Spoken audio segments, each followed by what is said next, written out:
देखिए body language means क्या, आपके हाथों के हाव भाव, आपके आई कॉन्टैक्ट्स, आपके पाँव के मूवमेंट, आपका स्पेस का यूटिलाइजेशन, आपके कपड़े कैसे होने चाहिए, ये सब चीज़ें आपके बॉडी लैंग्वेज का हिस्सा है। तो आइए बात करते हैं कि हाथों का क्या करें। अगर आप स्पीच दे रहे हैं, अगर आप बात कर रहे हैं, अगर आप कहीं पे भी कम्युनिकेट कर रहे हैं, ये 1-to-1 कम्युनिकेशन में होता है, ये ग्रुप कम्युनिकेशन में होता है, ये प्रेजेंटेशन में होता है, स्टेज से पब्लिक स्पीकिंग के अंदर होता है, या पॉलिटिकल स्पीच आप दे रहे हैं तो उसमें भी होता है। तो हाथों का कैसे इस्तेमाल करिए। कई लोग अपने हाथों को बिल्कुल ऐसा ढीला छोड़ देते हैं। मान लीजिए मैं ऐसे आपको स्पीच दे रहा हूँ, दोस्तों आपको लाइफ में बदलना चाहिए, do you think it is impressive? No. तो हाथों को बिल्कुल ढीला नहीं छोड़ना है। कई लोग हाथ पीछे ऐसे बांध के खड़े हो जाते हैं। नाउ आप ऐसे पीछे बांध के खड़े हैं तो it is like an authority, आप बिल्कुल ऐसे कड़क होके अथॉरिटी के साथ बात कर रहे हैं।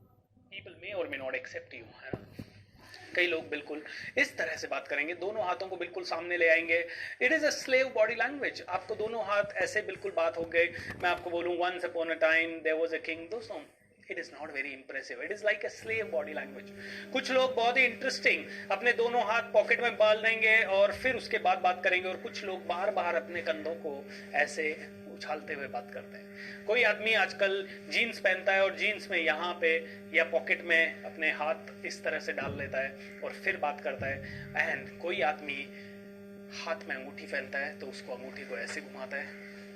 Once upon a time there was a king. कोई आदमी अंगूठी को बाहर निकालता है और फिर वापस डालता है, बोलता है टैक। तो king went to the jungle and jungle में king got to meet with a lion, right. फिर वापस अंदर गई। फिर कुछ आदमी बहुत इंटरेस्टिंग चीज करते हैं, उनके हाथों में एक कड़ा या ब्रेसलेट होता है, वो बोलते हैं once upon a time there was a jungle, या फिर once upon a time there was a jungle. My dear friends, do you think all these movements of the hands are good? Some people clap, some people get very excited, they do this. Oh. Some people hold it too tightly, some people do it, some people do like this. ये सारे hand movements जो हैं ये बिल्कुल नहीं करने हैं दोस्तों। सो हैंड्स कैसे रखने हैं, क्या करना है हाथों का? सो सिंपल कीजिए, दोनों हाथ आपके 90 डिग्री के बेंड हो, बिल्कुल लूज हो, और दोनों हाथ आपने अपने नाभि के पास, अपने नेवल के पास इस तरह से आप पकड़ के खड़े रहें। अगर आपको इस तरह से पकड़ने में थोड़ा टेंशन है, आपको थोड़ी सी घबराहट हो रही है, आप दोनों हाथों को आराम से ऐसे जोड़ सकते हैं, या फिर आप चाहें तो दोनों हाथों को इस तरह से पैक कर सकते हैं। अगर आप बहुत टेंस में हैं, थोड़ा सा इसको टाइट कर सकते हैं एंड धीरे धीरे अपनी कम्युनिकेशन के फ्लो के साथ दोनों हाथों को मूव करना शुरू कीजिए। धीरे धीरे अपने दोनों हाथों का मूव हो जाइए, धीरे धीरे आपके दोनों हाथ आगे से मूव हो। कई लोग हाथ नीचे रखते हैं फिर यहां से मूवमेंट करते हैं, कई लोग एक हाथ को क्लोज रखते हैं और एक हाथ का ज्यादा मूवमेंट करते हैं। माय डियर फ्रेंड्स, ये सारे मूवमेंट नहीं करने। कम्युनिकेशन इज एन आर्ट, और इस आर्ट को आसानी से सीखा जा सकता है, सिंपल सिंपल चीजें करके सीखा जा सकता है। आप सिंपल आज के दिन इतना ही कीजिए कि हाथों का कंट्रोल लीजिए। देखिए पहली बार करेंगे कंट्रोल नहीं आएगा, दूसरी बार करेंगे कंट्रोल नहीं आएगा, तीसरी बार करेंगे कंट्रोल नहीं, लेकिन बार बार करते रहे तो ये आपकी आदत में आ जाएगा। Remember, repeat repeat and repeat.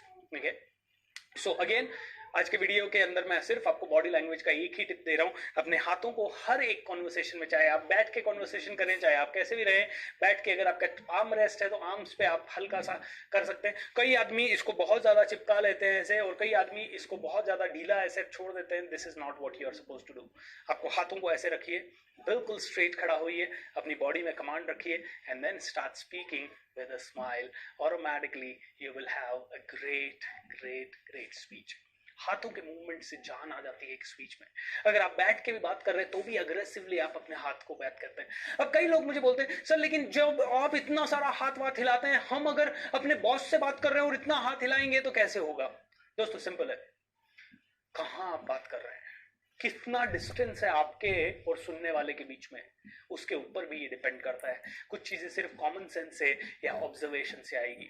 अगर मैं इस वीडियो में बात कर रहा हूं तो मेरा बॉडी मूवमेंट सब कुछ कैमरा से रिलेटेड है और उसी बेस पे, लेकिन अगर मैं स्टेज से बात कर रहा हूं और 2000 लोगों को एड्रेस कर रहा हूं, I will have a bloody crazy hand movements and body language my dear friends. So आपको अपने कॉमन सेंस के हिसाब से बट हाथों को रखने का ये ही तरीका है। अब कई बार आपके सामने पोडियम होता है, तो आदमी पोडियम पे ऐसे झुक जाता है, पोडियम को दोनों हाथों से पकड़ के खड़ा हो जाता है। दोस्तों उस समय भी पोडियम आपके सामने है, पोडियम का माइक है, माइक को एक हाथ से एडजस्ट कीजिए, दोनों हाथों से ये खड़ी हुई है, एंड देन माइक के सामने आप दोनों हाथों के मूवमेंट के साथ बात कीजिए। Upon a time there was a king and the king was very solid. ये पोडियम के वहां से भी आपके हाव भाव ऐसे हो सकते हैं। तो कोई भी एक्सक्यूज नहीं होना चाहिए जिसके कारण आपके हाथों के मूवमेंट रिस्ट्रिक्ट हो। कई बार एक आदमी के हाथ में पेपर है या कॉपी है, जनरली ट्राई अवॉइडिंग इट, या फिर यूज अ पोडियम और समथिंग जिसके ऊपर आप ये चीजें रख सके। अगर आपको इनकी जरूरत पड़े तो वापस जाके इनको देखिए, लेकिन बार बार इनको हाथ में रख के अपनी हाथ को ब्लॉक मत कीजिए। कभी कभी हैंड माइक होता है तो एक हाथ ब्लॉक हो जाता है, उस केस में आप ज्यादा कुछ कर नहीं सकते, तो एक हाथ आपका ब्लॉक है, उस केस में आपको सिर्फ सेकंड हैंड ही इस्तेमाल करना पड़ेगा। So my dear friends, that you can do, लेकिन हाथ हर बार इसी पोजीशन में अराउंड 80-90 डिग्री का ऑलमोस्ट बेंड रहेगा आपकी एल्बोज के अंदर, दोनों हाथ बीच में आएंगे। इतना आप कीजिए, your speech will be better. कल मैं मिलूंगा बॉडी लैंग्वेज के कुछ और सीक्रेट्स के साथ, तब तक के लिए थैंक यू सो मच। आइए मिलके इस दुनिया को बेटर बनाते हैं, हर आदमी के घर घर में डोर स्टेप पे ये स्किल्स पहुंचाते हैं, ताकि हर आदमी घर बैठे सीख सके एंड बुद्धिमान बन सके आपकी और मेरी जैसे। Thank you so much, have a great time.